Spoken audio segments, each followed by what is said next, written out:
Is it over? The brutal truth about Porzingis and what this changes for the Celtics. If you're a Celtics fan, take a deep breath. Today's conversation is Kristaps Porzingis, and the question no one wants to face is it over? Because it's not just he played poorly or he's coming back from injury. The real pain is different. Every time the team seems to get into gear, the plan changes, the rotation changes, and we are left with that feeling of not again. But calm down. In this video, I'm going to give you the brutal truth without blind emotion and without hate. What's really happening with Porzingis, what this changes for the Celtics from now on, and especially what the solution is, how the team can adjust attack and defense with him, without him, or even thinking about what comes next. Stay with me for the next few minutes because in the end, you will have a clear scenario and not just another scare. Before continuing, quickly, if you're a real Celtics fan, subscribe to the channel now because here we don't live off headlines, we understand what's going on. And I want to ask you a question. Do you think Porzingis is still a key player, or has he already become a problem? Comment stay or exchange, and I will pinpoint the best arguments. Now, leave a like because that's what makes this video reach more Celtics fans, and the discussion gets bigger here in the comments. And activate the bell, because when a casting or rumor injury update comes out, I bring it the same day, and you don't know last. Did it close? So stay with me because from now on I'm going to show you the point that almost no one is talking about, and it completely changes how you will see Porzingis on the Celtics. You and I know how this works. We follow a player, see the fit, imagine what can be built, and without realizing it, we start to root not only for the team, but for the story, for the idea, for if everything goes well. And when working out starts to slip away for reasons no one can control, the feeling is different. It's not like losing a game because of poor shooting or falling in a playoff because the opponent was better. It's that quiet frustration that feels unfair because you can't find an obvious culprit. That's why I wanted to talk to you today, here on the Celtics Talk Show, in a more human way. No rush, no shouting, no turning everything into a headline. Because the subject is heavy, Kristaps Porzingis, his health condition, the rumors, the trade deadline, and what it represents, not only for the Celtics, but for Porzingis himself, who is living a very difficult chapter in a career that had everything to be remembered for greatness. When Porzingis arrived, the idea was clear. You look at today's NBA and understand the value of a center who spaces the court,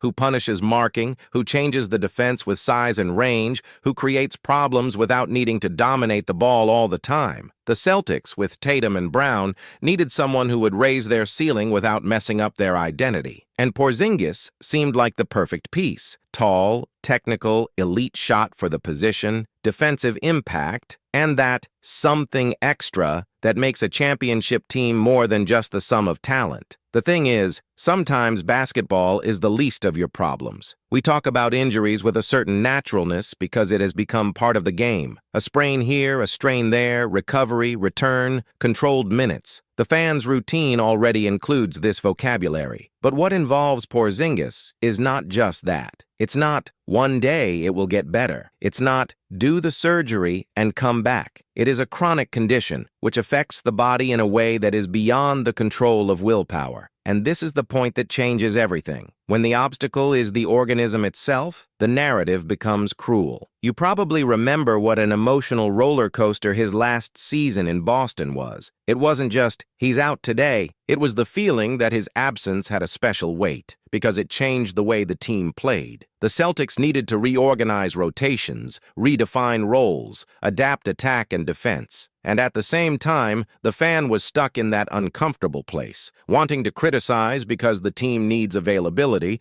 but also feeling unfair because no one chooses to go through that. And then the other side of this story comes in, how a franchise deals with this. The NBA is a very high-level league, but it is also a cold business. You assemble a squad with a spreadsheet in hand, with contracts, with projections, with salary cap rules. There's no point in having a brilliant player if he can't be on the court when the season demands it. And this is not an opinion. It is a competitive reality. The higher you get, the more the difference is in the details. and being available is a detail that becomes a foundation. When news breaks that Atlanta is willing to trade Porzingis, it's not just trade rumors. It's a sign of institutional impatience. It is the organization looking at the investment, at the calendar, at the competitive window aid, and understanding that you cannot be held hostage by a maybe. And again, that doesn't mean Porzingis sucks. It means that the team needs someone who can actually take on the responsibility of being present. And I know that hurts to hear because there is a level of talent in Porzingis that few franchises find. He is a rare player, a pivot with a point guard's touch, who opens the court like an expert, who finishes high, who forces defenses to make the wrong decisions. When he is well, he changes the game map. He makes opponents think twice before protecting the rim. He allows formations that make the Celtics more unpredictable. It expands tactical possibilities. It's the type of play that, in theory, makes the team have answers for any opponent's style, but, in theory, is demanding a high price. If we are honest, and this is what the Celtics Talk Show has always been about, fans have a dilemma here, because the heart wants a beautiful story. He will take care of himself. He will adjust the treatment. He will find stability. He will come back, and he will shut everyone up. And there is a part of us that doesn't want to give up on this, because giving up seems inhumane. But the rational side remembers, you can't build an entire season on hope. And this is where this conversation gets delicate. The condition that appears associated with Porzingis, postural orthostatic tachycardia syndrome, is not a detail. It's something that interferes with basic things for an elite athlete. Recovery, effort tolerance, feeling of fatigue, the body's response when he gets up and accelerates. It's not just, you're tired. It's the body saying, not now. And the worst part? This can vary. One day it feels controlled, the next it doesn't. And unpredictability, for a team, is a nightmare. Now think with me. How does a player of this level feel when he experiences this? Because we as fans see the absence and think about the team. We think about playoffs, rotation, matchups, who will guard who. But there is a human being there who has the talent to dominate a court and at the same time needs to deal with limitations that do not appear in the box score. Porzingis is not a guy without discipline, nor is he someone who doesn't want to play. He's someone who probably fights every day to be able to do what he loves most in the world.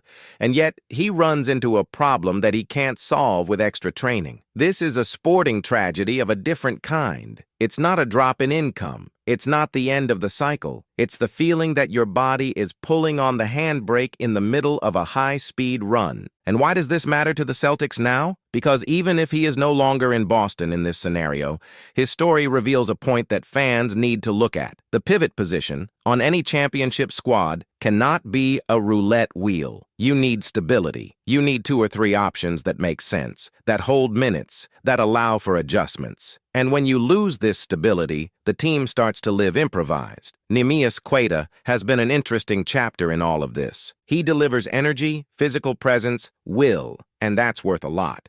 But at the level the Celtics operate at, you need more than energy. You need consistency, reading, fitting in with the stars, and most importantly, predictability. Because playoff is chess, and in chess you don't want to rely on hopefully. And then we return to Porzingis, even when the subject seems to be different, because Porzingis was exactly the piece that provided predictability in several matchups. It was the option that changed the equation. It was the competitive luxury that separates a strong team from a team that scares the league. But if this luxury only appears in a few chapters of the book, the entire story is compromised.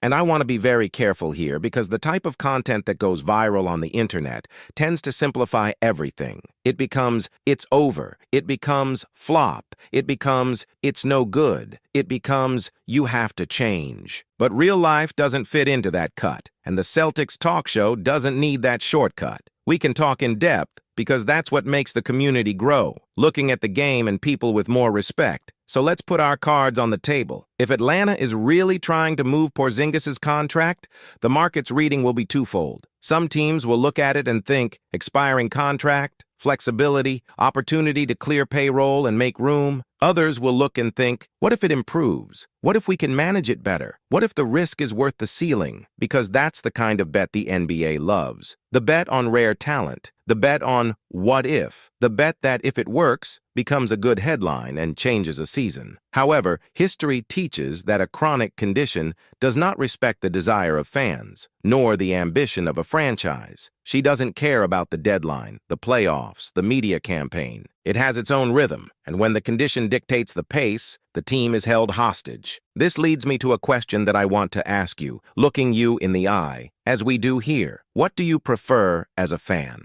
Do you prefer to keep a beautiful hope alive, even if it is fragile, and accept that the team will have ups and downs because of it? Or do you prefer a more pragmatic, colder choice, which gives stability to the cast even if it feels like a farewell? I don't think there is an easy answer. I think there is a type of fan who values the human side above all else. And there is a type of fan who experiences sport as total competition, where availability is the rule. And they are both right, on some level. The point is, when you talk about an athlete with a real health problem, you can't treat it as if it were just a spreadsheet. And at the same time, when you talk about a team that wants to be champions, you can't pretend that availability doesn't matter. That's why this story is so heavy. And let me tell you something. Part of what hurts is that we saw what Porzingis could be. We saw flashes. We saw games where he seemed uncontrollable. We saw how he could fit in with Tatum and Brown and transform the Celtics into an even more difficult team to guard. We saw the defensive impact, the spacing, the high shot, the ability to punish mismatch. We saw the unicorn. And once you see it, you can't unsee it. You can't just say, get on with your life without feeling empty, because you know there is something there that has not been fully experienced. And as a fan, this is a specific type of mourning for potential. I always say that in sport, there are two different pains. There is the pain of failure, when the team loses and you know exactly where you went wrong. And there is the pain of interruption, when the story is cut short by something external, inevitable, beyond control. Porzingis' story falls into the second category, and this pain is more difficult to process because there is no simple fix. Now, the question that's probably on your mind, and I'll answer it as directly as possible. And do the Celtics gain anything from this? Is there a scenario for him to return? Is there a scenario for a new bet? Is there a scenario for recovering value? The answer in practice is everything revolves around what you want to build and how much risk you can handle. If you are a team that is one piece away from competing for a title, a healthy Porzingis is a piece that changes the ceiling. But healthy has become a heavy word. It became a condition, and betting on healthy is betting against a history that has been repeated too many times. If you're a team that wants financial flexibility, the expiring contract is interesting in and of itself. You don't even have to fall in love with the player. You fall in love with the possibility. And that, as ugly as it sounds, is how the league works. And if you're the Celtics watching from afar, the lesson is clear. A championship squad cannot depend on a single gear to function. You need redundancy. You need plans. You need alternatives that don't fall apart when someone leaves. What I hope, as a fan, and as someone who talks about this to you every week, is that the debate doesn't turn into a witch hunt, because it's easy to blame someone when the season bothers you. It's easy to look for a villain. But Porzingis is not the villain of anything. He is the protagonist of a difficult fight. And basketball, as incredible as it is, doesn't win every battle. And this is where I want to leave the most important message of this video text. We can be demanding with the Celtics, with squad decisions, with management, with strategy, without dehumanizing those who are at the center of it. You can say, I can't tell anymore, without saying, he's no good. You can say, must follow, without treating it as disposable. You can be rational without being cruel. And on the other hand, you can also have empathy without falling into the naivety of thinking that the NBA will stop and wait, because you won't. The league continues. The calendar continues. The deadline arrives. Contracts expire. Teams move. And in the midst of it all, a player with rare talent tries day after day to convince his own body to let him live his profession. When I look at this story, I think of one word: fragility. Fragility of the body, fragility of the career, fragility of time. because the athlete lives on a very fine line. Today you are an all-star. Tomorrow your body doesn't respond and you become a market discussion. Not because you lost talent, not because you unlearned it, but because without availability, the gears don't turn. And that says something about sport and about life in a way that we don't always want to face. I want to end this conversation by bringing you back to what matters. You. As a Celtics fan, as someone who follows the team, as someone who thrives on every possession, every defensive adjustment, every run in transition, what kind of story do you want to see from now on? Do you want the Celtics to make moves thinking about security, about stability, about putting together a playoff rotation with as few what-ifs as possible? Or do you want the team to keep trying high-ceiling bets, even if it comes with emotional and competitive risk? And about Porzingis, I really want to know, do you still believe that he can find a path to control, stability, a consistent return? Or have you already protected yourself emotionally and accepted that his career will be made up of interrupted chapters? Write in the Celtics Talk Show comments as if you were talking to me, not the polite version, not the finished text. I want your real reaction, because that's what this channel is. A place where we discuss basketball seriously, but without forgetting that, on the other side, there are people. And I leave you with one last thought, for you to download after the video is over. In a league that treats availability as the ultimate value, what responsibility do teams have to players whose bodies fail through no fault of their own?